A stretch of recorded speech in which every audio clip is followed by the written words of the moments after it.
Selamat berjumpa kembali di dalam layanan audio Sahabat Seperjalanan. Hari ini adalah hari Senin 1 Februari, hari pertama di bulan Februari 2021. Tema renungan dan saat teduh kita dengan tema salah prioritas. Salah prioritas.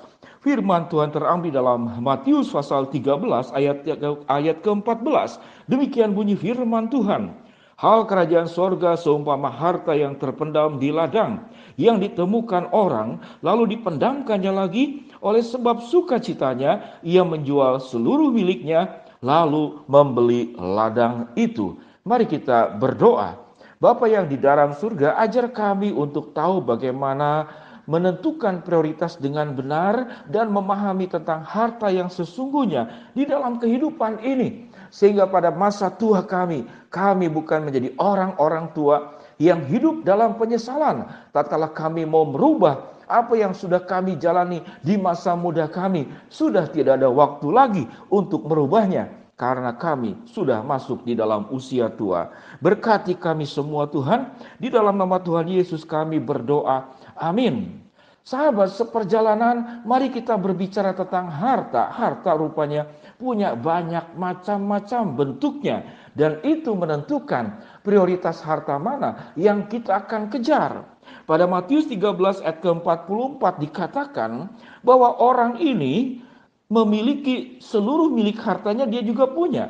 Namun dia menemukan harta lain yang di Alkitab katakan itu kerajaan surga seumpama harta yang terpendam di ladang. Untuk membeli harta yang terpendam di ladang, orang ini setelah menemukan menjual seluruh miliknya lalu membeli ladang itu. Sahabat seperjalanan, begitu indahnya perumpamaan yang diajarkan oleh Tuhan Yesus kepada kita semua. Ada harta-harta di dalam dunia ini, jikalau kita tidak kejar dengan baik dan prioritas mana yang jauh lebih penting, maka kami akan menyesal di kemudian hari. Sahabat seperjalanan, kalau kita berbicara, maukah kita memiliki harta yang menjadi milik, atau sebetulnya harta yang sifatnya pinjaman, atau harta yang satu hari kelak nanti akan diambil? Mari kita belajar tentang harta apa yang bisa diambil selama kehidupan kita ini. Yang pertama tentu uang. Uang itu akan diambil dari kita karena uang tersebut tidak selamanya kita bisa pegang. Dan tidak selamanya uang dan harta yang ada di dalam dunia ini bisa kita nikmati. Sebut saja kita punya uang. Kita punya uang, kita bisa beli makanan, namun satu hari kelak nanti kita terbatas makan makanan tertentu. Kita bisa beli kendaraan, kita bisa beli mobil, kita bisa beli pesawat terbang, namun satu hari kelak nanti kita hanya bisa duduk di pesawat tersebut ataupun duduk di mobil tersebut dan kita tidak sanggup mengendarainya. Saya mengenal ada seorang yang boleh katakan kaya.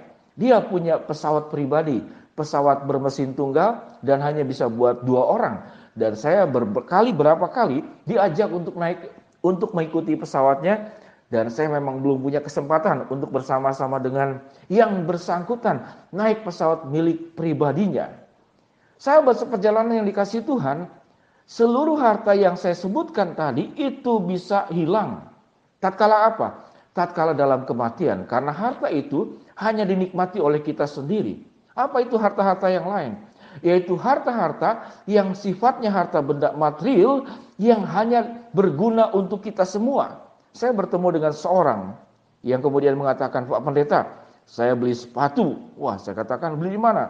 Dia beli di Perancis. Berapa harganya? Itu belasan juta sepasang sepatu. Lalu kemudian karena dia juga teman masa kecil saya katakan, boleh kenalan tidak? Sambil saya mengangkat kaki saya, lalu mencoba untuk menginjak sepatu tersebut. Karena itu kebiasaan di masa sekolah. Kalau ada sepatu baru, biasanya diinjak oleh temannya, sekalipun itu kebiasaan yang tidak baik. Maka dengan sangat cepat, dia menarik sepatu baru yang belasan juta itu, agar tidak diinjak. Saya sendiri tidak sengaja mau menginjak, hanya bercanda. Sahabat seperjalanan yang dikasihi Tuhan, sewaktu seseorang memakai sepatu yang belasan juta, itu bahagianya hanya oleh dia sendiri. Dan dia juga menunjukkan ban pinggangnya. Wah, saudara-saudara tahu ya, ban pinggang yang harganya mungkin 20 jutaan, ada yang 30 jutaan. Bahagianya hanya buat dirinya sendiri. Sewaktu dia bahagia, itu hanya membuat orang lain cemburu, orang lain iri. Kapan saya memilikinya? Itu harta yang dikatakan harta di dalam dunia ini. Sahabat seperjalanan yang dikasih Tuhan, apa yang dikatakan harta terpendam yang ada di ladang? Apa itu harta terpendam? Harta terpendam itu adalah nilainya jauh lebih utama daripada harta yang ada di dalam dunia ini.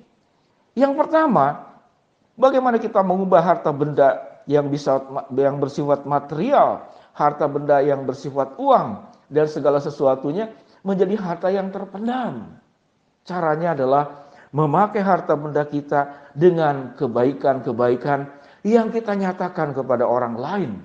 Tatkala kita punya toko, ada seorang pengusaha berkata, "Pak Wendy, saya bersyukur bahwa dengan usaha yang saya miliki, pegawai saya bisa hidup untuk membekali, menafkahi anggota keluarganya. Dan dia bisa menjadi berkat untuk pegawai-pegawainya."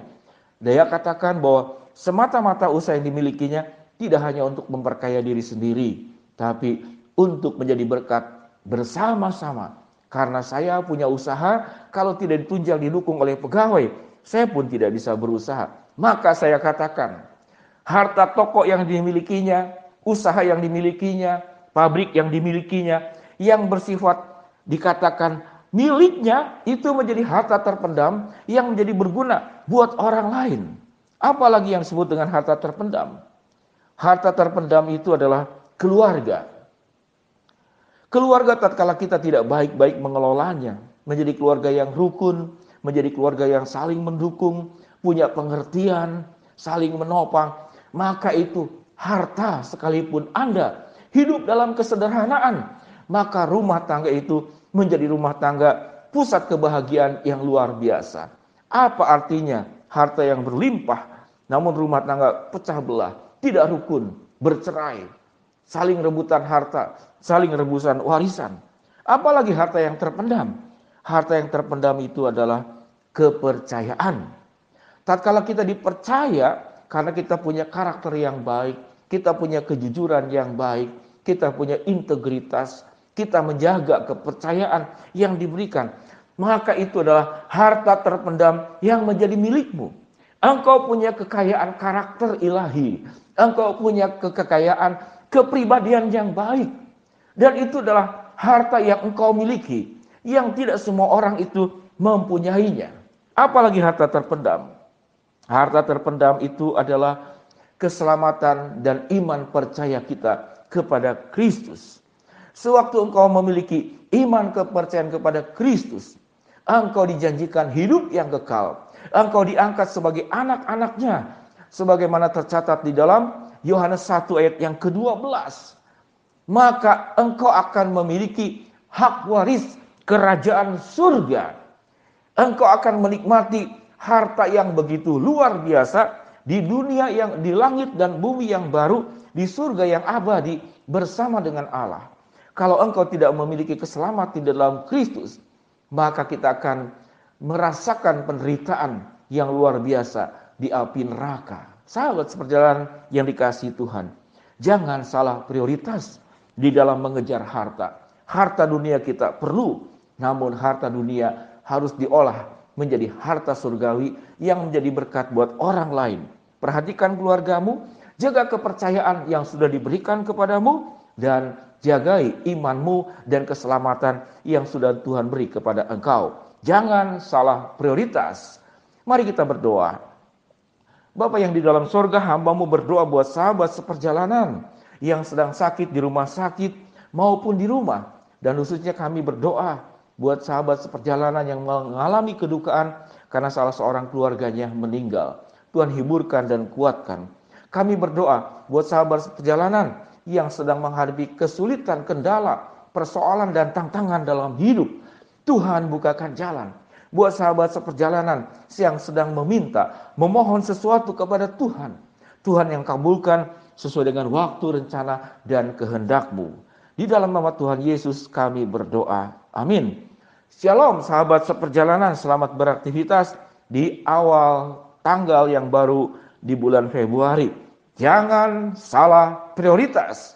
Kejar harta yang sesungguhnya di dalam hidupmu. Shalom. Amin.